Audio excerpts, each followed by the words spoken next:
When I was on one of my very first hurricane flights, I noticed something. Well, I noticed a lot of rain, wind, turbulence, and adrenaline, but I also noticed something else. I kind of just sat there and smiled to myself because I realized that most of what I learned in college, I did not use on that airplane. So for those of you that don't know, our other job that we do is flying through hurricanes with the hurricane hunters. We're part-time in the Air Force, and that's just our job. That's what we do. In college, I spent days solving massive math problems and figuring out the heat exchange between different phases of water. I also calculated how hard it has to rain before a cop's radar gun couldn't pick you up anymore. A very useful skill, actually. But it's all useless information to remember when I'm sitting on that airplane collecting data in the middle of a hurricane. What I learned was all correct information, and I needed to learn it.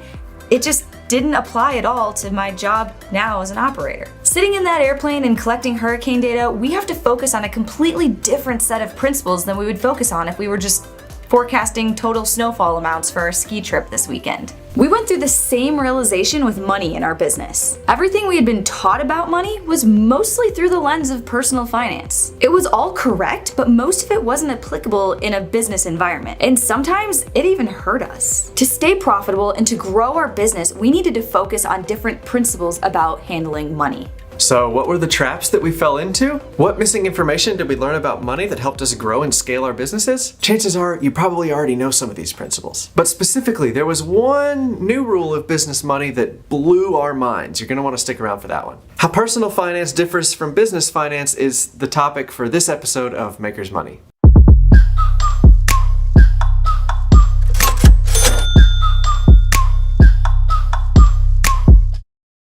We've started and destroyed multiple businesses. Now, with a little experience under our belts, we've started and operated 2 businesses simultaneously, and they're both growing fast. Despite COVID, despite supply chain issues, we've been able to stay profitable since almost day one of both our furniture business and our multimedia business. It's not because we're special, it's not because we're different from anybody else. It's actually because our stubbornness got us into trouble a few times. And we realized we needed to prioritize money a little bit differently in a business than we did in our personal finances. So what do you need to do to avoid losing money? How do you ensure that you're maximizing your business's money-making potential? If you don't hear anything else we say in this video, hear this. Talk to a good local CPA in your area. CPA stands for Certified Public Accountant.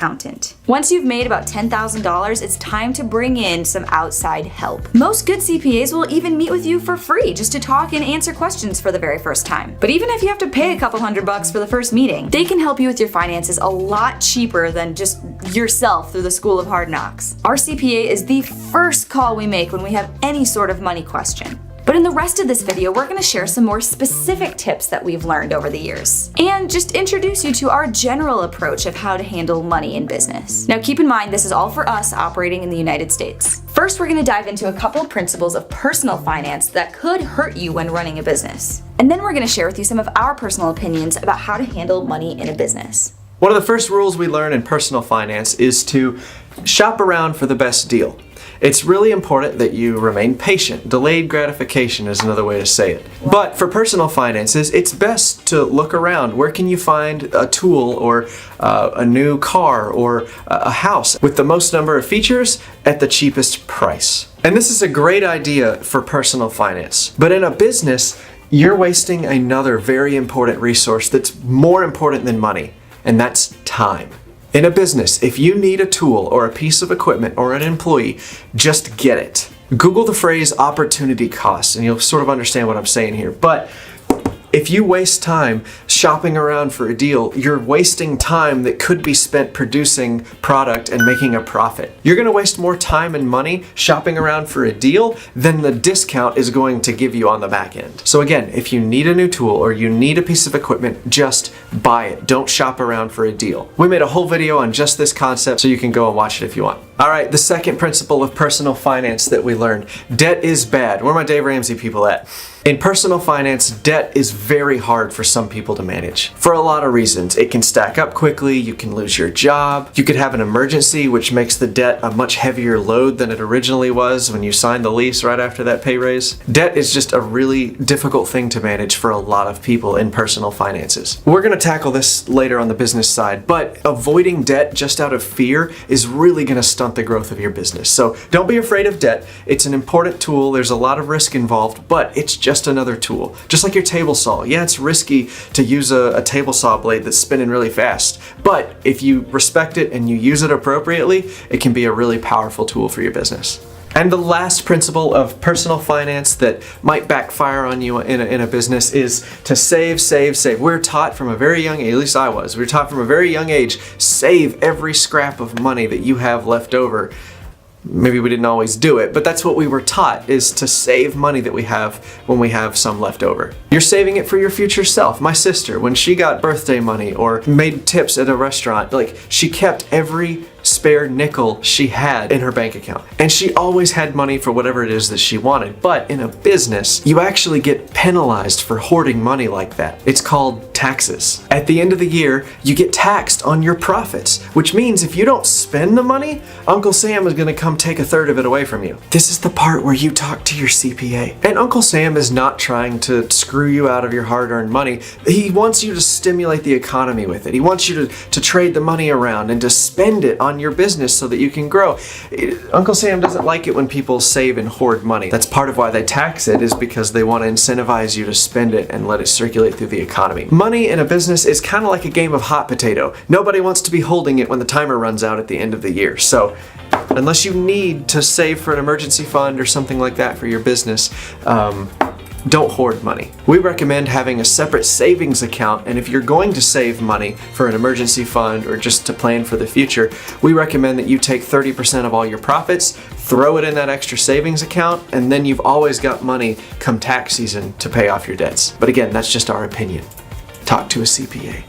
Okay, so now it's time to talk about business finance. I know we've already said this, but we want to reiterate, personal finance does not equal business finance. It doesn't mean that personal finance rules are wrong, it just means that they might not help you in a business. So business finance principle number 1, keep business money separate. Do not share accounts with your personal finances. Open up separate checking and maybe even savings accounts so that everything you make in your business is completely separated from your own personal money. And for those of you just starting out, this account doesn't even have to specifically be a business checking account. It can just be another separate personal checking account. But you want to keep all of your business money separate from your personal finances. Again, talk to a CPA, but we just want to make sure you're not mixing money in the same account. Keeping the money separate will save you a ton of headache when it comes to tax season. It'll also allow you to hire somebody down the road to do bookkeeping and make their life so much easier. It also helps you minimize your risk when you're starting a business. You can determine upfront how much personal money you want to risk when starting this business. Deposit that amount into this new business account and hold yourself accountable if it runs out of money. It might be time to call it quits if you're consistently running out in this account and you're constantly reviving it with your own personal money. But if you didn't have a separate account, you might not realize that you were spending a lot of money to get this business off the ground. But anyways, just find a way to keep your business money separate from your personal money. Alright, and the next thing, we're about to pick a fight with the Dave Ramsey crowd here, but the next principle of business finance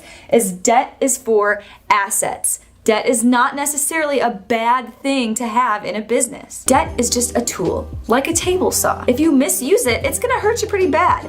But it's also pretty helpful if you use it right. Debt is an amazing tool that allows you to borrow from your future success so that you can get there faster. Get educated on it and learn when and how to use it. And determine how much risk you're willing to tolerate. Some people don't have any trouble sleeping at night knowing they have $500,000 in debt. Some people can't handle that or don't want to. It's different for every person and we can't give generalized advice on that. But just know that debt is not scary when we're talking business finance. Just set some boundaries, make sure you're disciplined, and it's just another tool for you to use. The best example of good debt in a business is buying assets. Let's pretend I want to buy a big fancy laser engraver to personalize all of my cutting boards. Personalization is the #1 reason that people buy our boards. So we need a laser to pull that off. I mean, We could hand carve names on the boards for a couple of months until we make enough money to buy a laser. Or we could buy a laser on credit, make small monthly payments, and be able to ship hundreds of cutting boards right from the start. The laser is going to make us money, not cost us money. And that is called an asset. Tools purchased on credit can be paid off very easily if you have a solid business plan on how they're going to make you money. But bottom line, debt is not scary. It's just another tool that you can use within your business.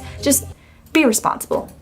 All right, are you ready for this? This is our number one most favorite, most hard-learned lesson about money within business. And that is to focus on the money in, not the money out. Let me show you what I mean by that. So when you work for a paycheck, like we're all familiar with, it's very important that you budget out your money and live within your means. This mug, this is your paycheck. You get money from your employer in your paycheck. From the money in this paycheck, you need to make sure that you are evenly distributing the funds into everything you need to pay off, like your car, or your rent, or your food, or your monthly bills. And at the end of the month, you might have a little bit of money left over. You can put this towards your retirement fund, you can save it, you could go blow it on a new toy you've been wanting. Tool that you've been wanting. But afterwards, that's it. You don't really get any extra money. Maybe you get a raise or a holiday bonus, but by and large, you pretty much get the same amount every month in your paycheck. And we have to be very careful about how we divide it up and spend it and make sure all of our necessities have been paid for. But running a business is expensive, and somehow we just magically have way more cups that end up popping up, especially the longer you're in business. Like payroll.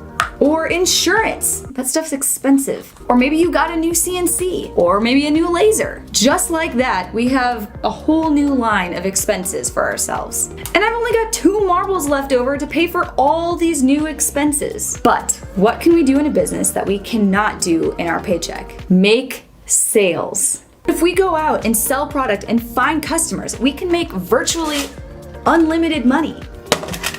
So no matter how many little cups we have lined up down here, we can always go make sales and have money to pay all of them. There are very few problems in a business that more money can't solve. So your time is best spent bringing more money into the business instead of focusing on the money leaving the business. So don't spend your time budgeting or shopping around for deals or trying to save money. Go out and make more sales. Maybe once a year you can sit down with your CPA and try to trim some of the fat, but until then, your time is much better spent going out, making sales, and bringing in more money. So in summary, talk to a CPA. If you've made more than $10,000, sit down with them and figure out your strategy moving forward for your business. They can help you learn the missing information and the details about finances. YouTube is not a great place to learn because you're getting into situation-specific advice, and a random YouTube video is not necessarily the best place to go for that. You can also set up a brand new account for your business money. Again, it doesn't have to be a business-specific account. It could just be another personal checking account, but keep your money separate between personal and business finance. If that account dries up and runs out of money, maybe carefully consider injecting more money into it, or maybe have a tough conversation with yourself and think about calling it quits. You can also identify in your own business where you're letting personal finance principles sort of hold your business back, and then you can just get out of the way and start letting your business grow and thrive and make more money.